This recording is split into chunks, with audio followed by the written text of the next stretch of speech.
Daripada bohong bilang, I'm not sure, I don't know. Jangan sok tahu. Amsal 15 ayat kedua. Lidah orang bijak mengeluarkan pengetahuan. Tapi mulut orang bebal mencurahkan kebodohan. Hati-hati. Perkataanmu bisa menunjukkan cerdas atau tidaknya kamu.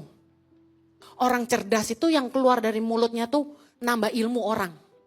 Bikin orang-orang itu hidup lebih baik. Pengetahuan itu harusnya kan berguna buat kehidupan, bener gak? Dari kita yang gak ngerti hidup sehat, jadi ngerti hidup sehat. Dari kita-kita yang gak ngerti ngurus anak, jadi ngerti ngurus anak. Perkataan kita harusnya pengetahuan yang membangun hidup orang. Bukan omongan-omongan yang gak penting dan yang bodoh. Nah, perkataan, is it true? Jangan bohong dong.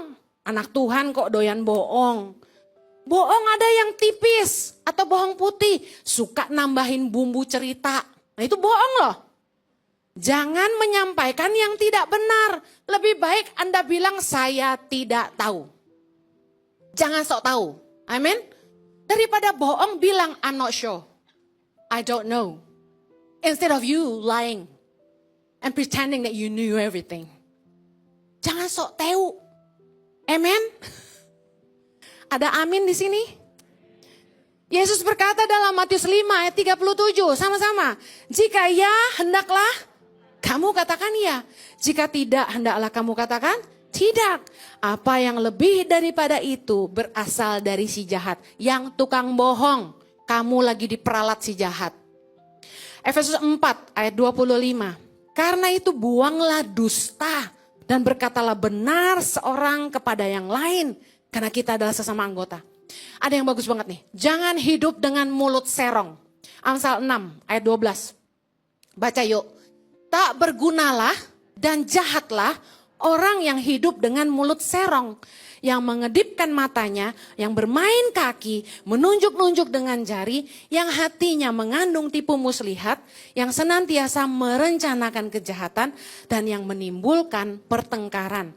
Itulah sebabnya ia ditimpa kebinasaan dengan tiba-tiba. Sesaat saja ia diremukkan tanpa dapat dipulihkan lagi. 6 perkara ini yang dibenci Tuhan. Bahkan 7 perkara yang menjadi kekejian bagi hatinya. Hafalin. Nomor 1, mata sombong. 2, lidah dusta. 3, tangan yang menumpahkan darah orang yang tidak bersalah. 4, hati yang membuat rencana-rencana yang jahat. 5, kaki yang segera lari menuju kejahatan. 6, seorang saksi dusta yang menyembur-nyemburkan kebohongan. 7, yang menimbulkan pertengkaran saudara. Ingat baik-baik, Tuhan paling benci. Di mata Tuhan itu keji, jahat banget gitu istilahnya. Apa sih arti mulut serong? Mulutnya miring? Enggak.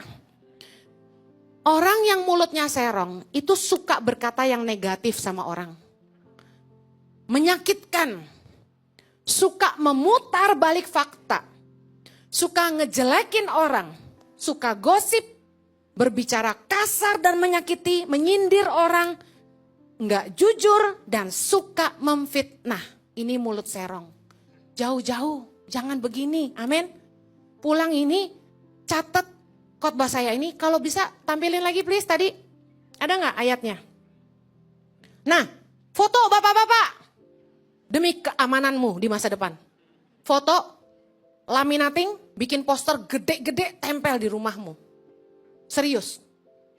Jangan hidup dengan mulut serong, ayatnya ditempel tuh tadi tuh. Ya, Amsal 6 ayat 12. Jangan lupa ya, ini pesan dan PR dari Ibu Heni. Yuk jauh-jauh dari mulut serong. Kalau ngomong tuh, is it true? Ngomong yang benar, jangan tipu-tipu. Amen? Kalau nggak tahu, bilang nggak tahu. Daripada bohong, bilang I'm not sure. Jangan biarkan lidah kita mengucapkan hal-hal yang jahat. Mazmur 50:19. Mulutmu kau biarkan mengucapkan yang jahat dan pada lidahmu melekat tipu daya. Aduh jangan, stop.